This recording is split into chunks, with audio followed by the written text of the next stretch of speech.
Can LeBron win over LA? No.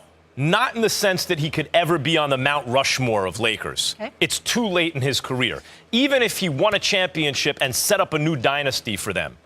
The Mount Rushmore idea, which was so popular a couple of years ago with memes and lists on Twitter and everything and on sports shows, is really about editing. It's the editing process, right? Like, you got to get rid of one of these guys. They can't all be in the top four. Mm-hmm.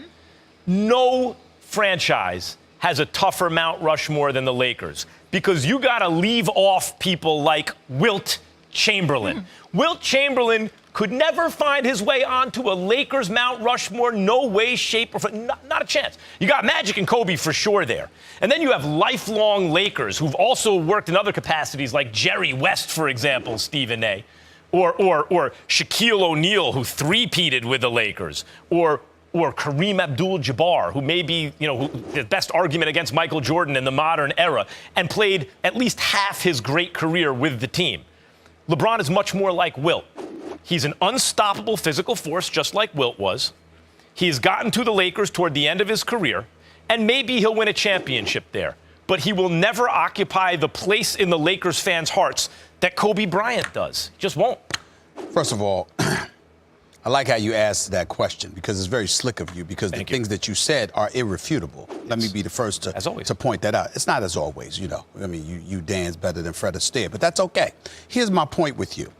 That is not the real issue. I argue better than Stephen A. Smith. You are such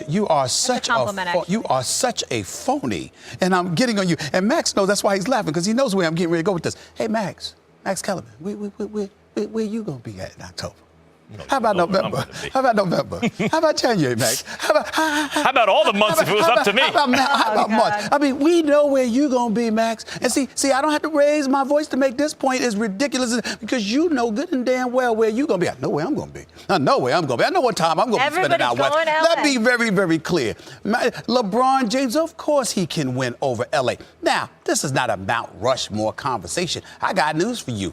I love this man, but we might not put Jerry West on the Mount Rushmore of Lakers. When you take into account Magic, Kareem, Shaq, and Kobe, excuse me, you might not even put Jerry West up there. So it's not a big deal about who's going to be on the Mount Rushmore. The question is, can you win over L.A.? I want to know, who are these idiots that have a problem with LeBron James being in Los Angeles? You are the Lakers. You have been a laughingstock. The only thing you've been popularized by over the last 5 years is an idiotic video of Swaggy P with a couple of his teammates. I thought you were going to say LeVar Ball. No, celebrating. Hold on. Celebrating after losing 14 games in a row and stuff like that. That obviously is going to change now. The Lakers are going to contend.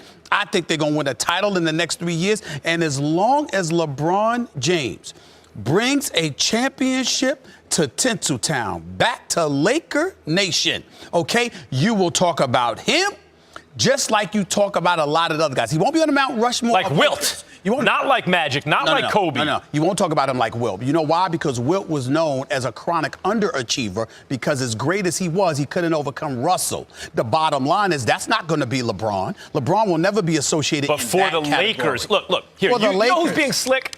Brick. Well, I like that. I like that. That Brick, General Hospital. That's right. I mean, if you're going to say Brick, tell us why. They ought to make I know. My Aunt Linda just asked me, when's Stephen A. going to be back on? September 6th and September 7th. I will appear back on General Hospital. Slick as you are, they ought to give you a promotion in the mob on General Hospital. They might. Because you're the one being slick. You know what this is really about. It's not, will he win over Lakers fans, or are they going to root for him? What do you think? They're going to root for their best player against the other team? If he wins a championship, they're not going to root for LeBron James? Of course they are. What we're really talking about, is he ever going to really win them over? Where they embrace him? Now, let me give you an example of what I mean, okay? Best player, you know the way Mike Trout might be the greatest player of all time? Like, he still hasn't eliminated himself from that discussion this deep into his career. Once upon a time, that was A-Rod. Shortstop who hit like that, could play the field, the whole thing.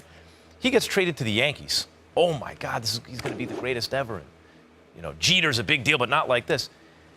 But A-Rod got there in the second half of his career, and Yankees fans felt an allegiance to Derek Jeter, to the point that one of the funniest jokes in Ted, I think it was the first Ted, was Derek Jeter's accidentally shot at a Yankees game.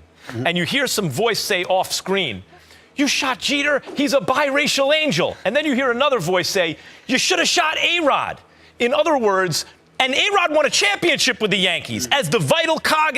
In other words, even though he won a championship, there was something about A-Rod that Yankees fans never fully embraced, partly because their allegiance was to Jeter. That's also happening with LeBron and Kobe. Hold on. First of all, you're wrong, flagrantly wrong. And I spoke to Kobe about this, but here's why you're wrong. Max Kellerman, last time I checked, Kobe Bryant is retired. Derek Jeter was not retired when A-Rod arrived. They were teammates together. Not only that, because even though A-Rod was a shortstop, but he had to move to third base because Jeter wasn't moving from shortstop at that particular moment in time. So that element came into the equation as well. Number 3, you yourself, Max Kellerman, Stephen A., skillfully, as always, using your own words against you. Is it not Max Kellerman who lamented how Kobe looked in the latter part of his years in L.A.? So my point to you is you've been away, because he's hurt of age, attrition, and injury, but you've been away from the playoffs for 5 years. You've been irrelevant, and now Kobe is gone. So LeBron comes. There is no Kobe to share it with. You're going to have Kobe literally in the stands rooting for you, along with other Laker greats. It's not. And it's never your show. Be their guy. Yeah, it's That's not a the perfect deal. analogy. Listen. You know what? Today is not the day I'm going to deal with this with the two of you. I have nothing else to say. I will see y'all in L.A.